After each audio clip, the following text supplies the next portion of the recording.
بسم الله الرحمن الرحيم. الحمد لله رب العالمين، والعاقبة للمتقين، ولا عدوان إلا على الظالمين، وصلى الله وسلم على سيدنا محمد وعلى آله وصحبه والتابعين لهم بإحسان إلى يوم الدين، وسلم تسليما كثيرا. Leo tuko katika hadithi ya 7 katika Riyadhus Salihin, hadithi ambayo kwamba imepokewa an Abi Ruqayyah Tamimi bin Aus ad-Dari radhiyallahu anhu anna an-nabiy sallallahu alayhi wa alihi wa sallam qala ad-dinu an-nasiha. Qulna liman ya Rasulullah? Qala lillahi wa likitabihi wa lirasulihi ولأئمة المسلمين وعامتهم. رواه مسلم.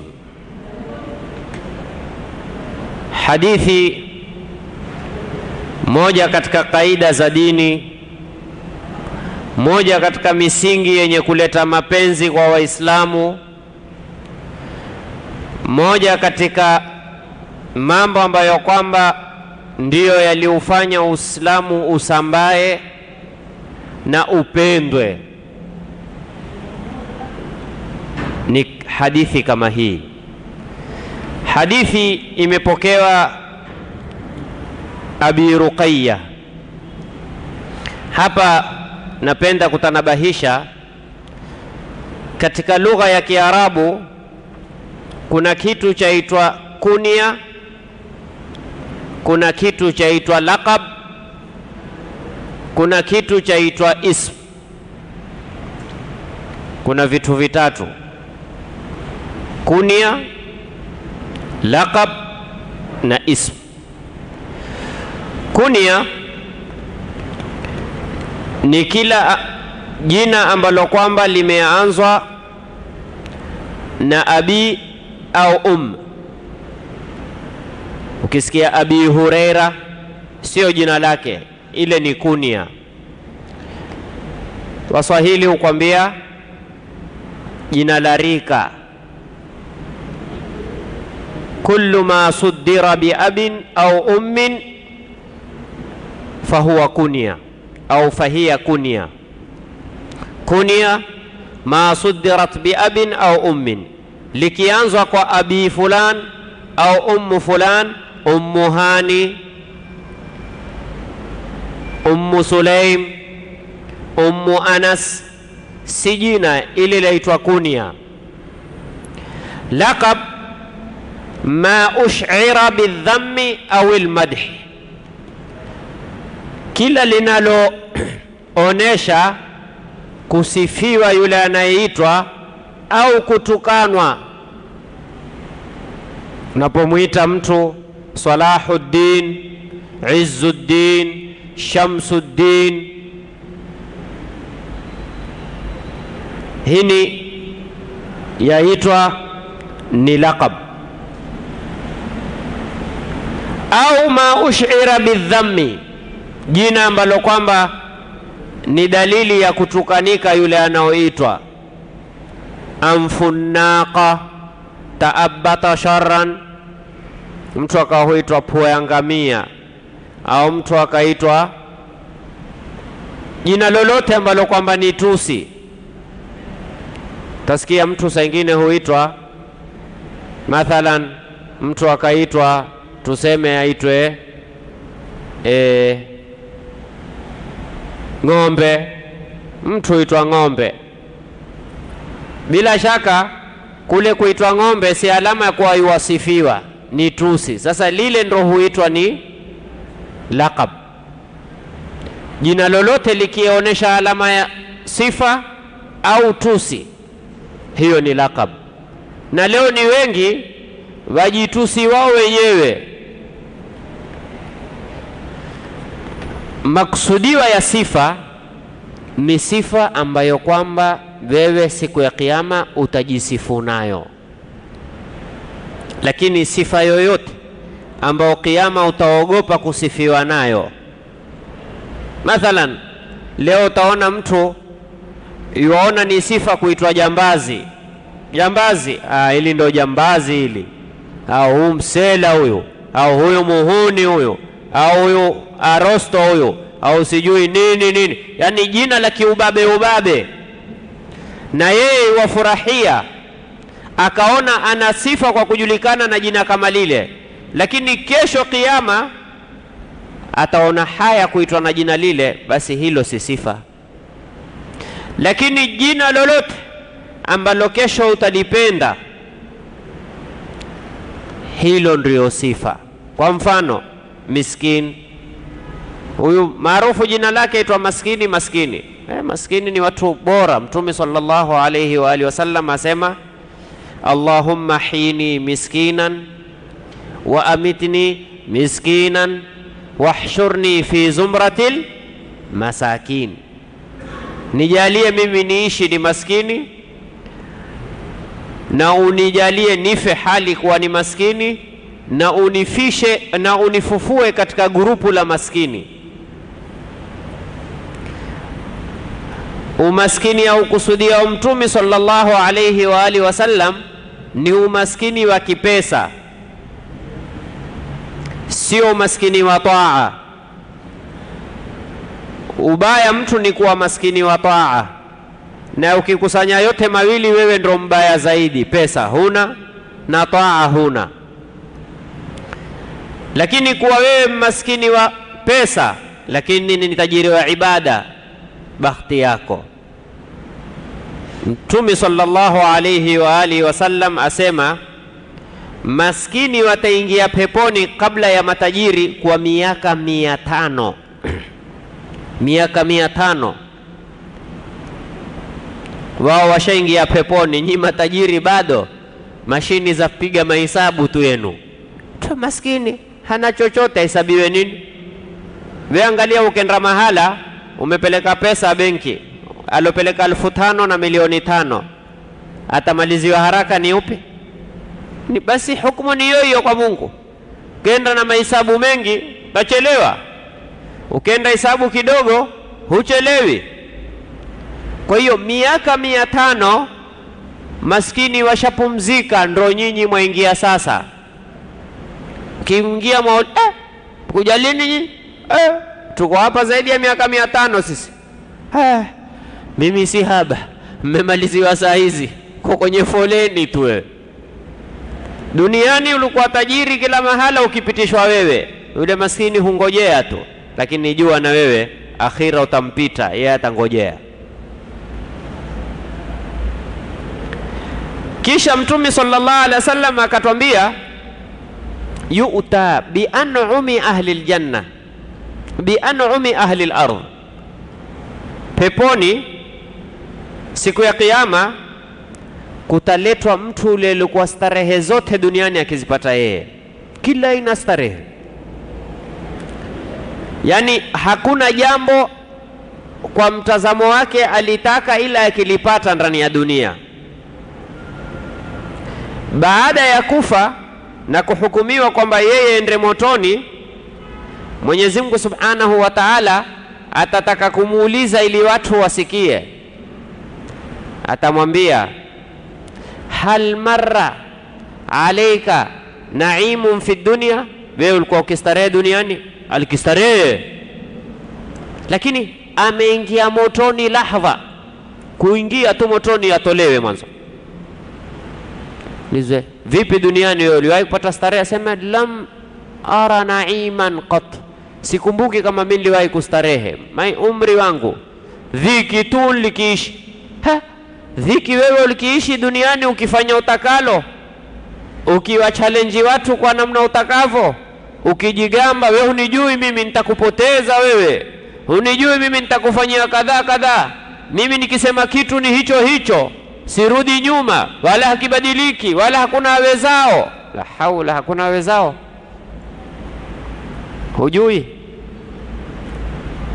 Hujui kwamba Mwenyezi Mungu Subhanahu wa Ta'ala aweza zaidi kushinda wewe? Lakini Mwenyezi Mungu ni mpole, amekupa timing tu, na hii ndio kaida.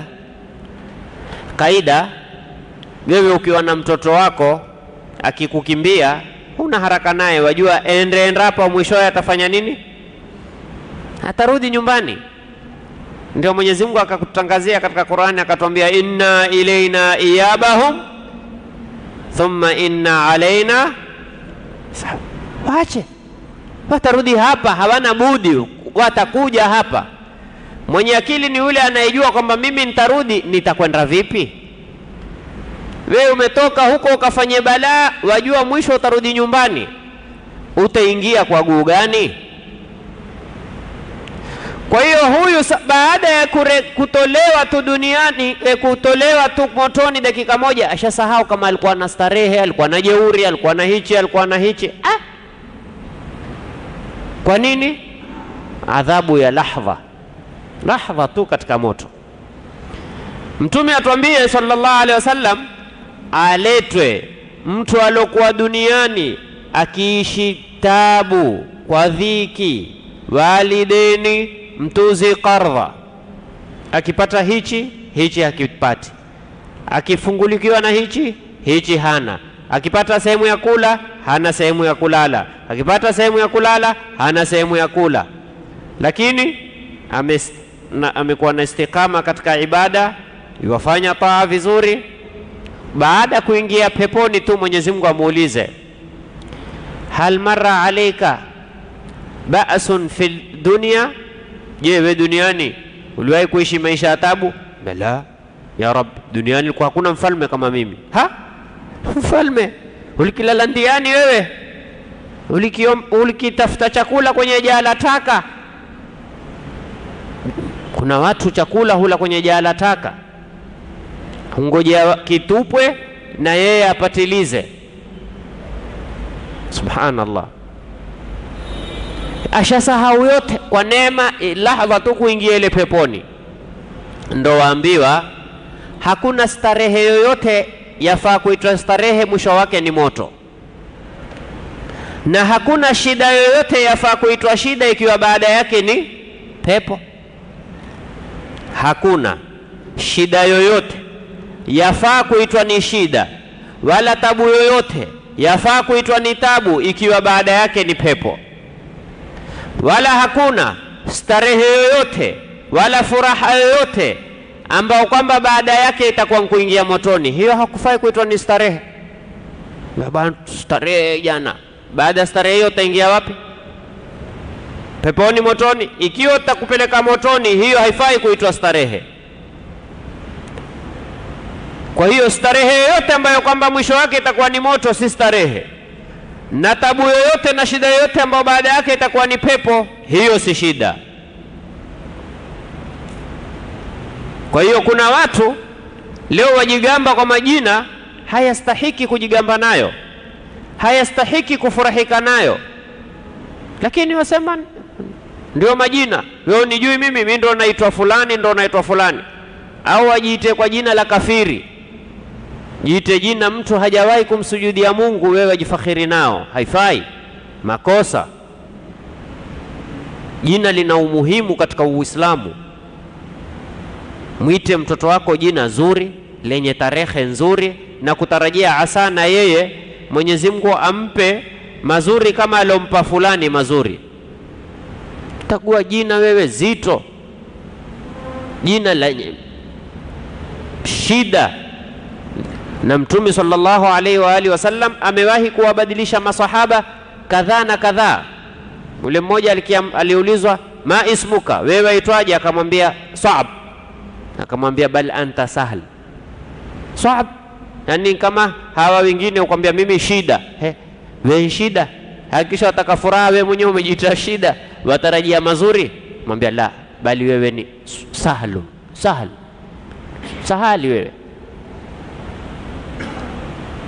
Sayyidina Ali bin Abi Talib Alipomzaa Sayyidina al-Hasan alimuita Harb. Sayyidina Ali alipomzaa Sayyidina al-Hasan alimuita Harb. Mtume SAW akija ambaye amezaliwa mtoto wa kiume, jina Harb. Harb, tuletea vita nyumbani wewe? Bal huwa Hasanun, Mtume akamuita Hasan. Alipozaliwa Sayyidina al-Hussein, Sayyidina Ali bado ambia Harb. Mbona tuletea majina vita nyumbani? Mtume SAW akambadilisha akamuita Hussein. Alipozaliwa Muhsin, Sayyidina Ali pia akamuita Harb, Mtume akambadilisha akamuita Muhsin. Unaona?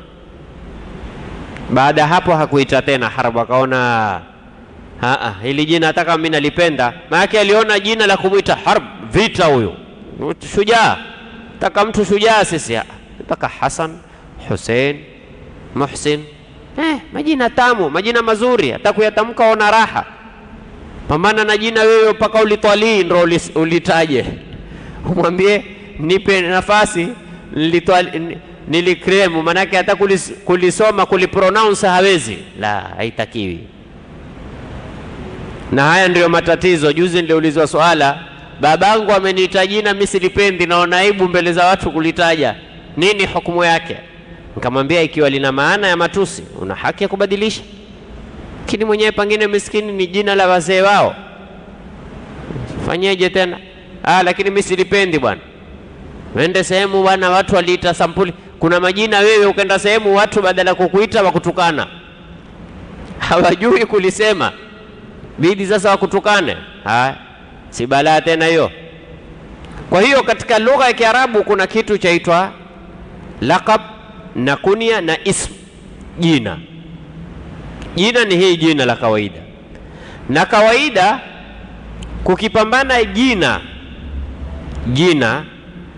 na laqab. Jina na laqab huanzwa jina kisha ndio laqab. Laqab tumesema ni jina lolote ambalo kwamba lajulisha sifa au tusi. Mathalan Salahuddin, Salahuddin si jina, ni laqab. Sasa kama mtu yuaitwa Ali, huyo jina lake ni Ali, lakini akapewa laqab ya Salahuddin, husemi Salahuddin Ali, wasema Ali Salahuddin. Ndio pale ukaona Ali Zainul Abidin. Umeona? Ali Zainul Abidin, kwa sababu Zainul Abidin si jina, Zainul Abidin ni laqab. Salih Izzuddin, kwa sababu Izzuddin si jina, ni laqab. Salih ni jina, kwa hiyo yatangulia jina kisha ndio yaja laqab. Kuliko ikija kunya, Abu Fulan, Abu Ali, Abu Ahmad, Abu Hasan, Aba Turab, kama Sayyidina Ali, Mtume sallallahu alaihi wasallam akiitwa Abul Qasim. Hapa lazima mwanzo itangulie kunya kisha ndio ije jina. Abul Qasim Muhammad, Aba Turab Ali, Abul Hasanain Ali, Abu Amr fulan bin fulan. Sasa ndio kwenye hii hadithi ukaona hapa asema an Abi Ruqayya. Na Waarabu ilikuwa si sana kuita kwa jina la, yani kupewa kunia kwa jina la mtoto wa kike, ile ikiwa hakuzaa mtoto wa kiume, sababu hawapendi kutaja majina ya kike. Waarabu walikuwa na tabia, hawamuiti mwanamke jina lake, watamtafutia jina lolote hata kama hajazaa. Hata Watanzania wanao tabia hini, mamake fulani, mamie fulani, mame Hamadi, mami Ali, hata kama hajazaa. Mathalan na mtoto amemlea, wampa lile jina. Na Waarabu pia walikuwa na hilo, Ummu Ruqayya, Ummu Ali, Ummu Fatima, Ummu kadha, yani yule mwanamke hawamtaji kwa lile jina lake. Sasa mwanamume kawaida yule mtoto wake wa kwanza ndo hupatikwa nalo lile jina. Wewe ukiza mtoto, mathalan kama mimi mtoto wangu wa kwanza ni Ahmad, Waarabu waniita Abu Ahmad. Wewe mtoto wako wa kwanza ni Fahim, utaitwa Abu Fahim au Abu. Sasa ikiwa mtoto wako wa kwanza wa kike, wasubiri, hupewi lile jina. Vingine wakupa vile vile wakakuita Abu Fatima au Abu Futem, Abu Maryam, Abu Khadija, lakini si sana. Ukishakuzaa wa kiume laondoshwa lile la kike likapachikwa lile la kiume. Sasa saa nyingine hukuzaa ila mwanamke, kama huyu sahaba hakuzaa ila huyu Ruqayya, ikawa yeye hajulikani ila kwa jina hili, akawa yuaitwa Abu Ruqayya Tamim bin Aus ad-Dari. Huyu ni sahaba alisilimu mwaka wa 9 kugura Mtume sallallahu alayhi wa alihi wasallam, na alikuwa ni katika watu wanaojulikana sana katika masahaba. Aliwahi kupokea hadithi takriban 19. Aliwahi kwenda vita na Mtume sallallahu alayhi wa alihi wasallam, na alikuwa katika wasomaji Qur'ani maarufu sana. Huyu Mungu alimjalia mapenzi, akawa yuwapenda kuswali tahajjudi. Kila siku yuhitimisha Qur'ani katika swala ya tahajjud, kila siku yakiinuka usiku shika Qur'ani mpaka ihitimishe. Pengine mtu ufikiria msafu mzima siku moja tu. Takriban mwenye kusoma kisomo cha kawaida juzu dakika 20 takriban. Mwenye kusoma kisomo cha kawaida juzu dakika 20. Sikwambii wale waliohifadhi na waliozoea takriban. Na kila ukisoma Qur'ani ulimi wako huwa mpesi katika kusoma. Takriban juzu dakika 20 mpaka nusu saa mpaka saa kasorobo juzu wa umeimaliza. Na kuna watu mashallah akikaa wewe unaona muda fulani akwambia shamaliza juzu 5. Na ni sawa sawa, kwa sababu ameshataawadhi ile kusoma ile Qur'ani. Huyu alikipenda kukhatimisha.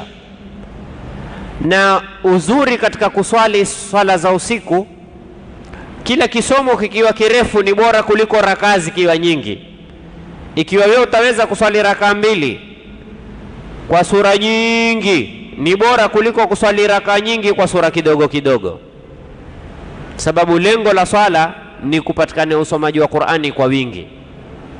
Kule kila kisomo kiwa kirefu, ndio kapata Bwana Mtume sallallahu alaihi wasallam alikisimama mpaka miguu yake ikifanya nini? Ikifura, kwa sababu alikisoma sana. Hata sahaba mmoja asema siku moja alikuja akaswali nyuma ya Mtume sallallahu alaihi wasallam.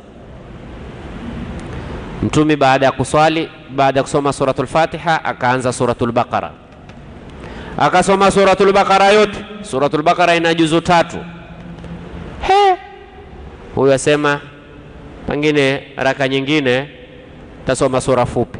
Akiinuka akasoma Fatiha, akafungua suratu Ali Imran, akasoma Ali Imran yote. Kazi ipo leo. Takriban juzu 5 hizo amezisoma, juzu 4 amezisoma na kwenye raka 2. Ule sahaba baada ya kupiga salamu akamwambia, ya Rasulullah, nilikuwa nimeshatia nia nikufariki, lakini nikaona haifai kuswali nyuma Mtume. Akamwambia, basi bado nataka niswali tena raka 2, nisome surati Nisa na Maida. Kaambia, endelea ya Rasulullah. Surati Nisa na suratul Maida takriban juzu 8 hizo, juzu 7 kamili hizo, wazisoma kwenye raka 4. Lakini siku zote kitu wewe kionea tabu ukiwa hujakipenda. Ukikipenda huwezi kukionea tabu. Yule enda Nairobi kufuatia alipendalo haioni ile safari ndefu, lakini wewe ulotukuliwa sasa, lakini bwana safari za Nairobi bwana jamu kweli. Yeye haoni jamu wala siagi, sababu kule endako yeye wapenda. Lakini wewe waona tabu sababu ile safari huipendi. Wewe mwingine utamwona utoka hapa enda zake Kampala, furaha.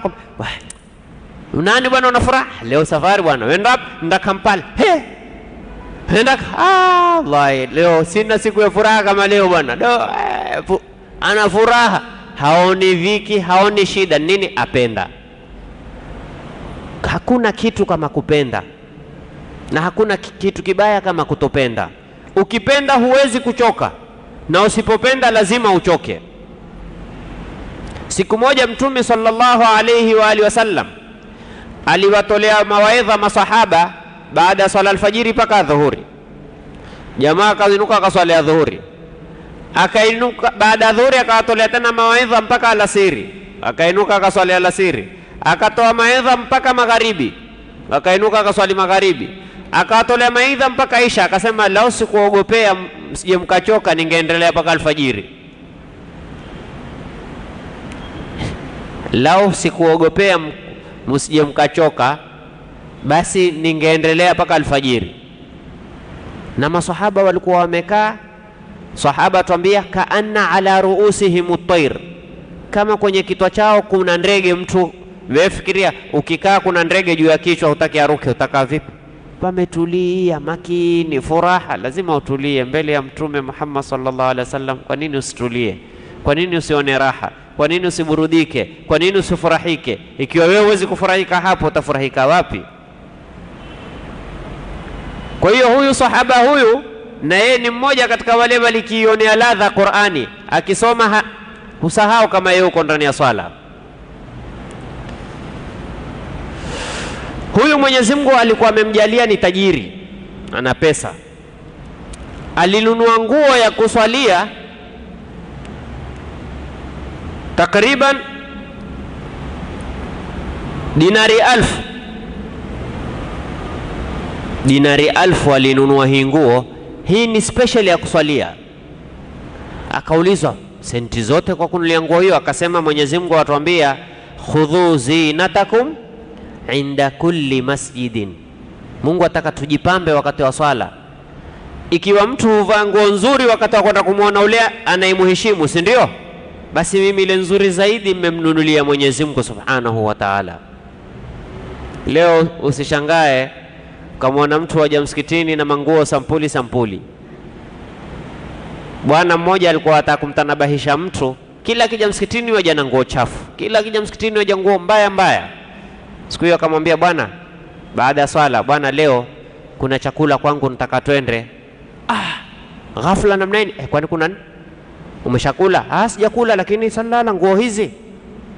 Akamwambia waona aibu kuja kwangu na nguo hizi, huona aibu kuja kwa Mungu na nguo hizo? Unaona? Waona aibu kunifuata mimi kuja kula kwangu kwa nguo hizo, huoni aibu kuja kwa Mungu na nguo hizo wewe? Au hujui kama wewe waja kwa Mungu? Unaona? Angalia taalimi, angalia imani, watu kujipima katika mambo kama haya. Wakati umealikwa uwalishi utavaa vizuri, wakati unaenda kwa Mungu chochote vaa tu. Hawezi kuswali tu bwana, bora nguo ya tahara. Kwani kula uliambiwa ufai kula na nguo najisi? Alokuambia ni nani? Hakuna madhehebu hata mamoja hufai kula na nguo najisi. Hakuna hata madhehebu ambayo hayakubaliki, hayakunena ukitaka kula lazima uvae nguo tahara. Lakini huona haya wewe ndio na kadi. Asa ukialikwa harusi si muhimu ni kadi, lakini utaona haya uzenge kofia nzuri, kandu ipige pasi. Kama endao kula ni zile kandu na endao kula ni wewe, lakini msikitini hutaki kutafuta kizuri. Sasa huyu bwana alinunua nguo nzuri, akawa ameiweka, haivai ila wakati wa swala. Kitaenda kuswali badilisha nguo yake, akaenda akirudi huivua. Hii nguo haigusi jambo jingine ile kusimamia mbele ya Mwenyezi Mungu Subhanahu wa Ta'ala. Huyu bwana ilikuwa ana tabia, alinunua kandili na mafuta na kamba, akawa amezifunga ndiani, amezifunga msikitini, huja nazo msikitini akizifunga sehemu tofauti tofauti. Mtume sallallahu alayhi wa alihi wasallam, hadithi iliyokuwa katika tafsiri ya Qurtubi, atuambia Mtume sallallahu alayhi wasallam akamwambia, nawarta masajidana, umenawirisha misikiti yetu, nawarallahu alayka fi dunya wal akhirah, Mungu na wewe atakupa mwangaza duniani na akhira. Ya bakhti yake huyo kwa kungarisha msikiti wa Mtume, apate dua ambaye na wewe Mungu atakungarishia mambo yako duniani na akhira, wewe ishi katika mwanga. kwa kung'arisha nyumba ya Mwenyezi Mungu Subhanahu wa Ta'ala. Si tu Mtume sallallahu alaihi wasallam akamwambia, ama wallahi law kana li ibnatun la ankahtukaha, la ungekuwa na mtoto wa kike ningekuozesha wewe kwa hili jambo lifanyalo. La ungekuwa na mtoto wa kike wallahi ningekuozesha. Hapa kwa tupata katika hadithi, ukimwona mtu ana jambo zuri, ukiona mtu ana miondoko mizuri, ukimwona mtu afanya jambo la kheri, tamani umuozeshe mtoto wako kama unaye. Angalia Mtume ajifanyia advertise. Lao wewe, mimi ningekuwa na msichana kwa hii tabia yako nzuri uifanyao ya kung'arisha misikiti, basi ningekupa mtoto wangu ukamuoa. Faqala rajulun, kuna mtu akamwambia, ya Rasulullah, wewe huna, mimi naye muozeshe kabisa, shakupa idhini muozeshe. Lazima wasikia Mtume atamani mtu amuoe mtoto wake, wewe usitamani akuolewe mtoto wako? Ya Rasulullah, mimi naye binti muozeshe. Maadamu wewe ulikuwa tamani kumuozesha wako, na mimi tayari nishatamani wangu amuoe, muozeshe. Wako wapi lakini hawa? Fanya khairi utakao kufanya, kiwa Henry na senti hawataki kuitambua khairi yako, wataka kutambua innal insana lihubbil khairi la shadid. Khairi ni mali, mali huitwa khair. Waarabu mali walikiita ma indahu min khairin, hana mali. Usisikie kwamba hana khairi, hana mali. Maana kaweza kuwa mtu swali sana, ukimuuliza wamuonaje huyu mtu wa khairi, ma indahu min khair, maana yake hana mali.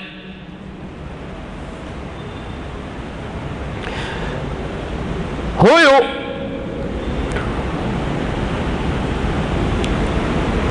Abu Tamim ad-Dari ndio aliyopokea hadithi kama hii ni tukufu. Safari moja Mtume sallallahu alayhi wa alihi wasallam alikuwa amekaa akawakusanya watu. Hii hadithi sijui wakati tatutosha, amewakusanya watu. Alielezea juu ya mimbari kisa cha jasasa. Kuna mtu alikiitwa jasasa. Jasasa yani kilugha ya Kiswahili huitwa jasusi, Kiarabu huitwa jasasa. Mwenyezi Mungu atuambia wala tajassasu, musiwe majasusi, usitafute habari ambayo kwamba haikuhusu. Sasa kuna bwana Mtume alielezea kisa cha jasasa na Dajjal. Aliwakusanya watu, alipomaliza swala, baada ya swala Mtume sallallahu alayhi wasallam jalasa ala al-mimbar wa huwa yadhhak, mekaa juu ya mimbar kawa yuwacheka. Watu wakashangaa, leo Mtume yuko juu ya mimbar na yuwacheka, kuna lipi? Lipi limetokea? Mtume sallallahu alaihi wasallam akawaambia, liyalzama kullu insanin musallahu, tafadhalini leo kila mmoja akae hapo hapo, hakuna kuinuka, kila mmoja akae sehemu yake. Jamaa wakashangaa, kunani leo? Mtume sallallahu alaihi wasallam akamwambia, ataduruna lima jama'atukum, mwajua kwa nini mimi nimewakusanya nyinyi hapa? Mwajua kwa sababu gani nikawaambia msiondoke? Qalu Allahu wa rasuluhu a'lam. Hakuna ajua, Mwenyezi Mungu na mtume wake ndio ajua sababu, hatujui si sababu nini. Qala wallahi ma jama'atukum liraghbatin wala lirahbatin, sikuwakusanya kwamba kuna jambo nataka kwenu nyinyi au naliogopa jambo kwenu nyinyi, illa walakin jama'atukum li anna Tamim ad-Dari, nimewakusanya kuelezea kisa cha huyo Tamim ad-Dari. Kana rajulan nasraniyan, alikuwa ni mtu katika dini ya Kinasara, ya Kikristo. Fajaa fabaya wa aslama, akaja Madina akanibai mimi akasilimu. Wahadathani hadithan, akanitolea mimi story, kanielezea mimi habari. Wafaqa alladhi kuntu uhadithukum bihi, hadithi hii alonielezea huyu Tamim ad-Dari yafikiana na hadithi mimi niliwaelezea, na huyu alikuwa bado hajasilimu. Mtume sallallahu alaihi wasallam aambia masahaba, leo musitoke, kuna habari nitaka kuelezea. Huyu Tamimu Dari amekuja kunielezea habari hiyo yaafikiana na habari ambayo kwamba mimi nishawahi kuelezea. Habari gani hiyo Tamimu Dari aliyoelezea? Asema kuntu uhadithukum bihi anil masihi ad-dajjal, mimi nishawahi kuelezea kuhusu habari ya masihi ad-dajjal, na hadithi hii iko kwenye sahihi Muslim. Hadathani, huyu Tamimu Dari wanaelezea mimi, na habari hiyo mimi nishawahi kuelezea nyinyi, annahu rakiba fi safinatin bahariya, waliwahi kusafiri katika jahazi sehemu za baharini, maa 30 rajulan min Lakham wa Judham, pamoja na watu 30, wengine ni kabila la Lakham, wengine ni kabila la Judham. Haya ni moja katika makabila ya Kiarabu, Bani Lakham na Bani Judham. Falaiba bihimul mawju shahran, bahari katezana wao, mawimbi yakawa makali kiasi cha mwezi wakawa kwa baharini, hawafiki kule wapatakapo, bahari kawapeleka sehemu nyingine. Na haya mambo hutokea, watu wakapotea baharini. Sababu na zamani si kama sasa, kuna mawasiliano ya satellite. Zamani ukisha kupotea sasa wewe, wa alamatin wa bin najmi hum yahtadun, uangalie nyota kiwa ziko, kiwa hakuna imekula kwako. Huyu mashariki ni wapi, magharibi ni wapi? La'aba bihimul bahru shahran, mwezi mzima wakapotea baharini. Fa arsu ila jaziratin, chombo chikenda chikakita kwenye kisiwa, kitamaka waione wao kwenye kisiwa. Hizi si story ya ngano, hii ni hadithi Mtume sallallahu alayhi wa alihi wasallam yuwaelezea masahaba. Na hii hadithi tukifika mwisho ndo tutaona malengo ya hii hadithi ni nini.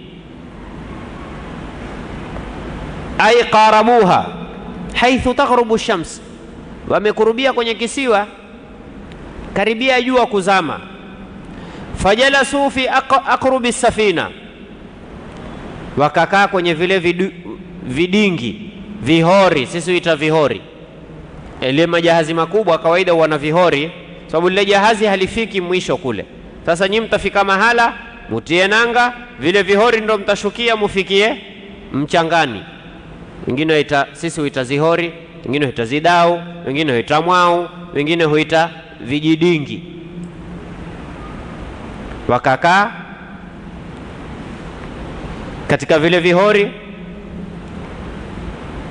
Fadakhalu aljazirata, wakenda navo mpaka kwenye kile kisiwa. Falaqiyatuhum dabbatun kabiratun kathiratu sha'r, sema wakakutana na mnyama mkubwa ana nyee nyingi, zile nyee zimemfinika. La yadruna ma qibalaha min duburiha, manyele yamemfinika hata huwezi kujua mbele ni huku au nyuma ni huku, nyama mkubwa sana. Faqalu wailak man anta ma anta, nyama gani we nani? Nyama kubwa. Qalat ana aljassasa, ile nyama likasema mimi ni hoyo jassasa. Sumiyat bidhalika litajassusiha alakhbar, huyu jassasa kazi yake alikuwa kwa tukua habari akimpelekea Dajjal. Bwana, hivi sasa wajua habari iliyoko sasa hivi, amezaliwa mtume fulani, sasa yao nabii Allah Musa, sasa yao nabii Isa, sasa ni Muhammad amezaliwa, sasa yao watu wamekuwa wako mahala fulani. Sababu mtume sallallahu alaihi wasallam ameelezea huyu Dajjali namna kuja kwake, atakuja wakati kukiwa Waarabu wako kadhaa, kukiwa mto fulani umefika kadhaa, kitu fulani kimefikia mahala kadhaa, hapo sasa Dajjali aje.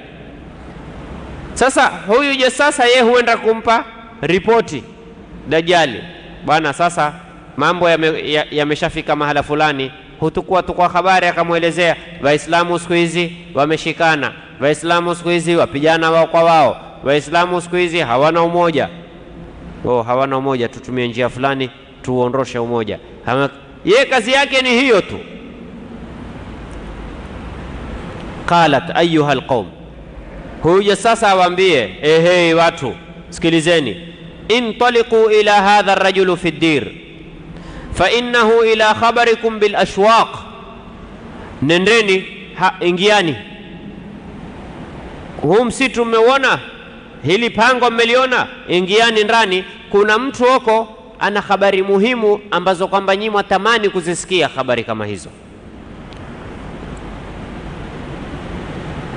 Wale walipoingia, aqbalna ilayka sira'an, walimkimbilia ule mtu, wakamkuta ni mtu amefungwa cheni, kwa mikono yake imefungwa namna hii, una cheni miguuni. Wakamkimbilia kumwendea kutaka kujua ni mtu ana nini huyu. Fakala, ule mtu alikuwa amefungwa akawaambia wale watu takriban 30, akhbiruni an nakhli Bisan. Bisan ni kitongoji kiko Sham. Hebu nipeni na mimi habari ile mitende ya Bisan, hal athmarat, imeanza kuleta matunda, imeanza kuzaa tende? Akamwambia naam. Qulna naam. Qala ama innaha yushaku an yaqruba an la tuthmir, ikiwa imetoa tena matunda basi imekurubia, itafikia wakati haitozaa tena mitende kama hiyo, ima itapijwa kwa manyukulia isizae, au itapijwa mabomu iondoshwe. Sikia, haya ni wakati wa Mtume. Hawa jamaa wamepambana na hoyo aelezeao, nitakuelezea ni nani yuaeleza mambo haya yatokeao sasa. Qala akhbiruni an buhairati Tabariya hal fiha ma, niambieni kuna ziwa la Tabariya linalo maji? Akamwambia naam. Qulna hiya kathiratul ma. Qala inna ma'uha yushaku an yadhhab, ikiwa bado lina maji basi nawaambia hakika karibu litakauka maji. Qala akhbiruni an aini Zughar, chemchemu ya Zughar, hal fil aini ma'un, je hiyo chemchemu bado maji yatoka? Wa hal yazra'u ahluha bima'il ain, na watu wake bado watumia hayo maji kwa kunoshezea miti, kwa kutia maji kwenye miti. Kunosheza mwahitaji kizungu irrigation sio ile maji kutia kwenye miti, kusoma skuli ndio irrigation. Je, watu wafanya irrigation kwa maji hayo? Ambia naam. Hiya kathiratul ma wa ahluha yazra'una min ma'iha, bado watu wake watumia kulimia kutumia maji hayo. Qala akhbiruni an nabiyil amin, hebu nipeni habari huyu mtume aitwao al-Amin. Hakumwambia Muhammad, mtume anaoitwa al-Amin, na Waarabu walikuwa hawamuiti mtume Muhammad, wakimuita al-Amin. Hebu nipeni habari na huyo mtume ambaye kwamba yuaitwa al-Amin. Ma faal, yuwafanya nini? Kuna habari gani yake? Qulna qad kharaja min Makkah wa nazala Yathriba, ametoka Maka, yani amezaliwa Maka, lakini sasa yuaishi Yathrib. Na hapa wametaja Yathrib, zamani ilikuwa Madina ikiitwa Yathrib. Baada ya kugura mtumi sallallahu alayhi wa alihi wasallam kukaitwa al-Madinatul Munawwara, ikawa ni haramu mtu kusema Yathrib, haifai, wapata madhambi ukiita Yathrib. Qala, huyo alikuwa amefungwa huambia hawa Waarabu, akatalathu al-Arab, Waarabu wamempiga vita?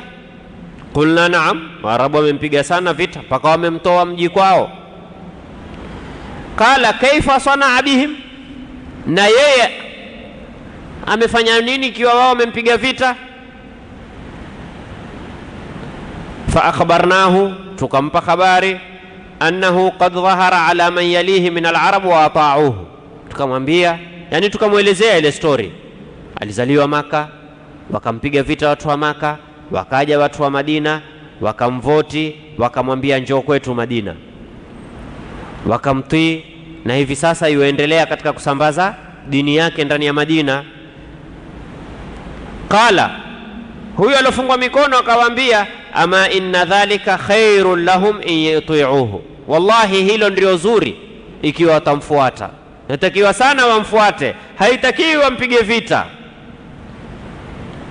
Huyu anayesema lau kijua nani, sijui wewe Muislamu utasema kitu gani? Yuambia hawa Arabu, wallahi imekuwa ni khairi sana kufanya hilo la kumtii na kutompiga vita, ndio jambo zuri. Wa inni mukhbirukum anni, na mimi sasa nitawaelezea mimi ni nani. Ashawaelezea kuhusu, ashajua kuhusu habari ya mtumi, ashawaambia bora hao Arabu wasimpige vita, wamsikilize, wamtii.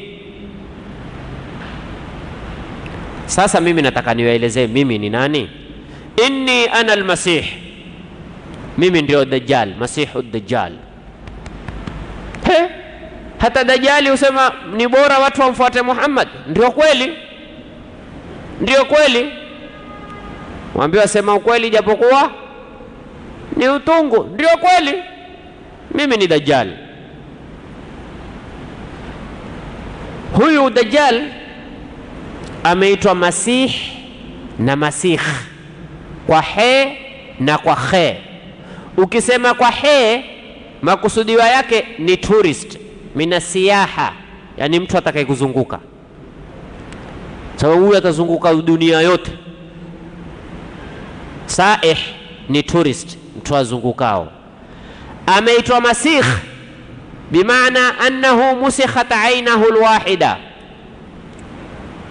amefutwa jito moja. Masih huyu Dajjal ana jito moja tu, moja hana, moja tu, mzaliwa na jito moja tu, hana jito la pili. Mungu amemtoa jito la pili. Hata wale wenye imani akiwaambia wakubali mimi ni Mungu, kuna Mungu tongo, tena untukana, atakuua hapo hapo, hapo hapo atakuua. Atakuonesha mimi ni Mungu, angalia pepo hii na moto huu. Unaona? Kweli pepo, ukiingia ni motoni. Moto huu, usiponiamini utaingia hapa, hata niingie, ukiingia mpeponi.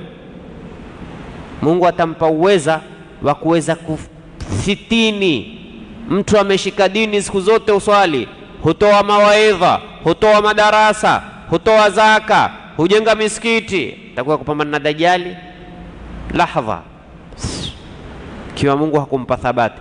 Ndio Mwenyezi Mungu, Mtume sallallahu alaihi wasallam akataka kila ukiswali useme baada ya tashahudi al-akhir useme Allahumma inni a'udhu bika, mambo matano. Wajilinda na mambo gani? Min adhabil qabr wa min adhabin nar wa min fitnatil mahya wa min fitnatil mamat wa min fitnatil masihid dajjal au masihid dajjal. Kila ukiswali, kila ukiswali, ona hatari huyu mtu, hatari kuharibia dini yako yote. Mambo yote uliyofanya ayavundilie mbali,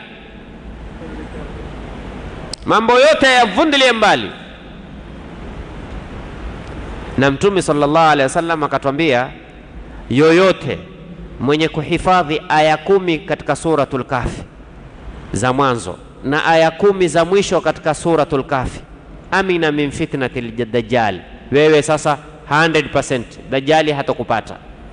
100 aya 10 za suratul Kahfi za mwanzo na aya 10 za mwisho, ukisha kuzihifadhi hizi, Dajjali wewe hawezi kukufitini. Haya, Dajjali tueleze una habari gani? Wakati nao wenda asema, wa inni yushaku an yu'dhana li fil khuruji, na mimi imekurubia sasa kufunguliwa, nishakurubia mimi sasa kutolewa kwenye pingu. Fa akhruju, nitoke kwenye chikisiwa. Fa asiru fil ardhi, nitembee ardhini. Fala ada qaryatan illa habattuha fi 40 layla, sitoata mji wowote ila nitaingia kwa muda wa siku 40 tu. Dajjali atakuja siku 40 tu duniani, lakini hakuna kitongoji, hakuna mji ila ataukanyaga Dajjali. Vipi? Vipi? Lakini alhamdulillah Mwenyezi Mungu tuonesha leo ndege yaweza kupiga Amerika siku hiyo ikapiga Uingereza, ikapiga Afrika, mabara yote matano ikapiga kwa mtana mmoja, au sio? Lakini nguvu ya mzungu yaweza nguvu ya Mungu? Siku 40 tatembea ulimwengu mzima ghaira Makka wa Taiba. Asema yeye mwenyewe Dajjal, isokuwa Maka na Madina mimi siwezi, huma muharramatani alayya, hizo Maka na Madina nimeharamishwa mimi, siwezi kukanyaga. Kisha yote kunena Maka kama mji, Madina kama mji. Dajjali mwenyewe akubali hawezi kuingia Maka wala hawezi kuingia Madina. Kullama aradtu an adkhula wahidatan minhuma, asema kila nikitaka kuingia mji mmoja katika Maka au Madina, istaqbalani malakun biyadihi sayfun salta, unisimamia mimi malaika una upanga umeshashopolewa tayari, malaika ashashika upanga, ngia njoo uone. Lazima urudi nyuma. Kama wewe watakuingia mtaa una geti, jamaa akakushikia panga, utaingia? Lazima urudi ule kona urudi. Sasa na Mungu kuna malaika special wamewekea, Dajjal akikurubia maana yake yeye utafuta ndia ingie, akikurubia malaika ngia uone. Cha wewe sio leo wasema Maka na Madina sawa sawa. Dajjali afadhali, Dajjali amekubali, wewe ushindwa na Dajjali, hutaki kuikubali fadhila ya Maka na fadhila ya Madina. Yasudduni anhuma, huyu malaika kazi yake hunizuilia mimi nisiingie hapa Maka na Madina. Wa inna ala kulli naqabin, na katika kila njia malaika yahrusunaha, yani kila njia ya Maka na Madina kuna malaika Mungu ameweka huilinda. Zile njia za Maka na Madina zimewekewa malaika. Wata'ana Rasulullah sallallahu alaihi wasallam bimahdharatihi fil minbar, mtume alikuwa ameshika fimbo akaidunga kwenye mimbar, akasema hadhihi Taiba, hadhihi Taiba, hadhihi Taiba, hii ndiyo Madina. Hiyo Taiba aliyoitaja Dajjali ndiyo hii, kiwa nyinyi mna wasiwasi nayo ndiyo hii. Mtume sallallahu alaihi wasallam akawaambia, ala hal kuntu hadathtukum dhalika, makumbuka mimi nishawahi kuelezea, makumbuka mimi nishawahi kuelezea habari kama hini? Qalu na'am ya Rasulullah, kasema hii ndio habari mkaniona mimi leo nateka huyu Tamim ad-Dari, huyu sahaba aliyepokea hii hadithi, ndio kiswa hichi kimemfikia, amemwona Dajjali kwa mato yake. Sasa mimi niliwaeleza kabla huyu Tamim ad-Dari hajasilimu. Leo Tamim ad-Dari niliwaelezea kwamba kulikuwa kuna watu walikwenda safari, hakuwaelezea ni nani, lakini akaja kukutana na yeye mwenyewe ambaye mmoja alikuweko katika huo msafara. Sasa siku nilipoelezea nyinyi mkamwashangaa. Leo mimi nimeteka kuona kwamba mtu huyu hapa, ile hadithi niliyoelezea siku ile, huyu hapa alielezea. Na hakuna sahaba alimwambia mtume ya Rasulullah, story gani hizo zingiliki akilini? La, lakini mtume ametaka kuwathibitishia kwamba nyinyi mmeniona mimi nateka, hamkujua linitekeshalo lipi leo. Nateka kwamba kuna habari mishawaelezea, huyu leo yajanielezea. Sikuelezea habari hii, akamwambia naam ya Rasulullah, umetuelezea. Hadithi kama hii imepokewa ndani ya sahihi Muslim, ni hadithi ya kuonesha hatari ya Dajjal. Uketizie una moto, hamu imshishie, anitaka mimi na wewe, yenye kutokoa mambo mawili: kushikamana na ibada sawa sawa, shikamana na ibada haswa swala, shikamana nayo sawa sawa, na kumuomba Mwenyezi Mungu Subhanahu wa Ta'ala akulinde na fitna yake, maana ni hatari sana. Lakini kwa kumalizia, huyu Dajjali ambao kwamba sisi tumeambiwa tujilinde na yeye katika kila swala, je, uko mbaya zaidi kushinda Dajjali? Ikiwa huyu Dajjali tumeambiwa kila tukiswali tufanye nini? Tujilinde na yeye kila swala, kila swala, sawa ya faradhi, sawa ya sunna, ila swala ya janaiza peke yake. Lakini swala aina yoyote ukikata hiyatu kabla hujapiga salamu yatakiwa useme Allahumma inni a'udhu bika min adhabil qabr wa min adhabin nar, au kwa riwaya nyingine wa min adhabi jahannama wa min fitnatil mahya wa min fitnatil mamat wa min fitnatil masihid dajjal. Kila ukiswali onesha mtu mbaya, swala zote wajilinda naye sana, lakini kuna mmoja ni mbaya zaidi kushinda yeye. Yupi? Mtume sallallahu alaihi wasallam atuambia, ana min ghairi dajjal akhwafu alaykum min ad-dajjal, mimi kwa asokuwa dajjali na waogopea zaidi kushinda huyo dajjali. Si dajjali nimeambia ni mbaya, lakini kuna mtu na waogopea kushinda dajjali. Watu hapa kila mmoja, Firauni, Ibilisi, Qarun, Haman, nani tena huyu? Mtume sallallahu alaihi wasallam awaambia ulama usu, wanavyoni wabaya, alimul lisan, ulimi wao tamu, ulimi wao mzuri, ulimi wao hodari, lakini huenda akawagombanisha nyinyi kwa nyinyi, huenda akawatenganisha nyinyi kwa nyinyi, huenda akawafanya mkauana nyinyi kwa nyinyi. Ulama usu au ulama usu, wao maneno yao tofauti na vitendo vyao.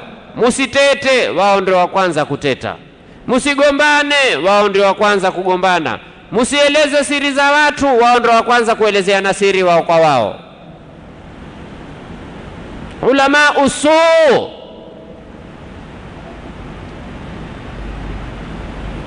Na Mtume sallallahu alaihi wasallam alisema akhiru zamani kutakithiri kathirun khutabauhu, makhatibu watakuwa tele. Yeo Ijumaa ukitaka kila Ijumaa na khatibu wake utapata, lakini ni upi anayefaa kufuatwa? Ni upi ambaye kwamba yuwakurubisha watu zaidi kwa Mungu?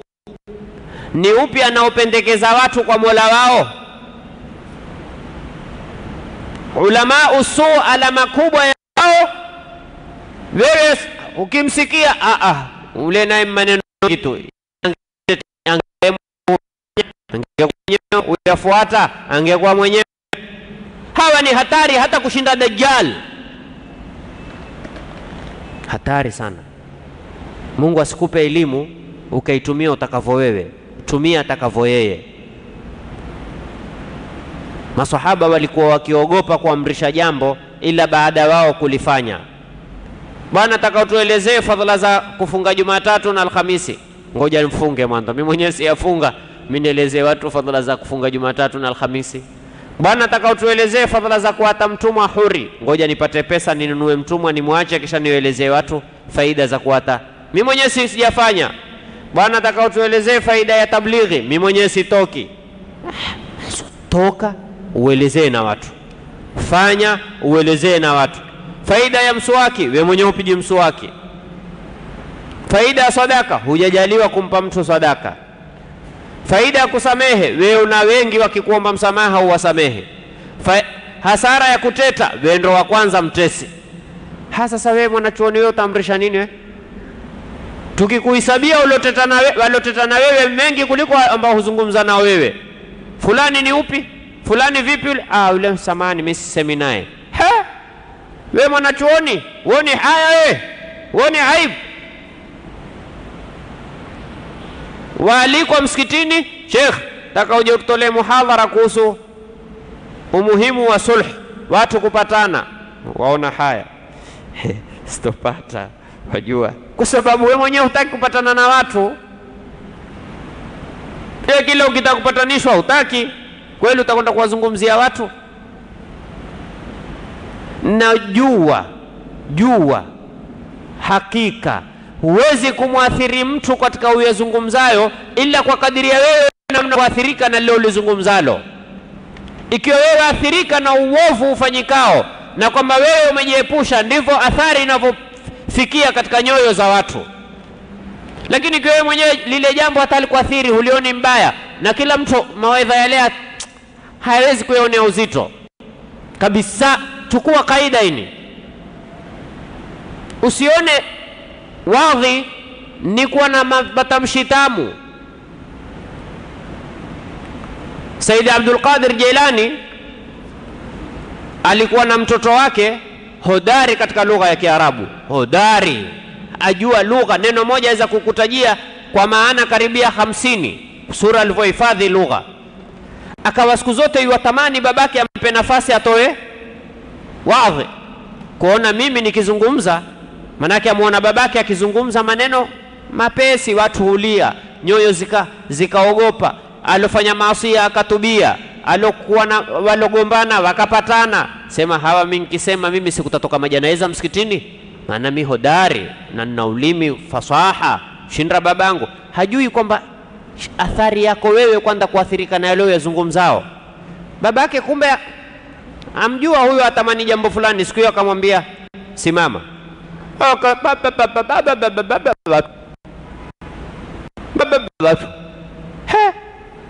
Licha kulia mtu kufinika mato hakufinika. Wana hawali hawa, mewaetea hadithi za kulia, hadithi za nini, watu angalia tu.